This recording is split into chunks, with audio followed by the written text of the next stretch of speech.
Gambling proceeds जो आपने किताब में लिखा है कि गैम्बलिंग प्रोसीड्स फॉरेन फंडिंग, क्या हो गया उसमें? क्या गलत है? गैम्बलिंग प्रोसीड्स नहीं थी।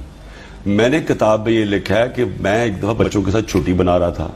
वो जो मेरा ब्रदर इन लॉ है वो लगा हुआ था क्रिकेट में, मेरे से एडवाइस ले रहा था कि ये हो रहा है, वो हो रहा है, वो हो रहा है।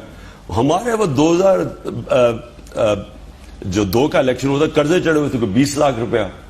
अब मैं उतार रहा था, मैंने गाड़ी बेच दी वगैरह वगैरह, बड़ी मुश्किल। तो अभी भी हमारे पास 20 लाख देना था। अब मैं उस ब्रदर इन लॉ के साथ, वो मेरे से पूछे, मैं बच्चों के साथ था, वो मुझे कहे कि ये हो रहा है, वो हो रहा है। मैंने कहा अच्छा इस तरह कर, मैं उसे टिप दे देता था। मैंने कहा अच्छा मैं इस तरह कर, वो स्प्रेड बेटिंग कर रहा था।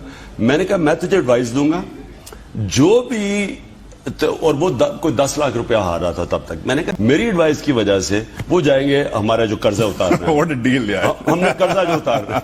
अच्छा, What a deal। अच्छा, उसके बाद मैं उसके साथ कोई 3-4 घंटे बैठा, स्प्रेड बैटिंग थी।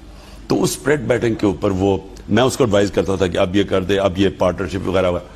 हमने कोई 3-4 घंटे में 20 लाख, उसका 10 लाख भी दे दिया, 20 लाख भी बना लिया। और You're in the wrong profession, obviously। और एंड में वो जो बैठा हुआ था ना, वो जो बुकी से वो कहता था ना कि अब ये इसको बेच दो या मैं अब पार्टनरशिप से निकलना चाहता, तो वो कहता कि mister Goldsmith, is your brother-in-law sitting with you?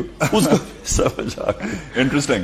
मगर the only thing is, I mean, इसके यानी बड़ा कोई no offense, मगर सेक्शन 15 लगता है टेक्निकली। बात कैसे उसमें जो फाइन प्रिंट है उसमें गैम्बलिंग इज इलीगल इन पाकिस्तान। उल्टी बात कर रहा है वो, ये कह रहा है वो होगा ये। आपकी पार्टी क्यों ना बंद हो? इसमें पार्टी को तो नहीं पैसा आया।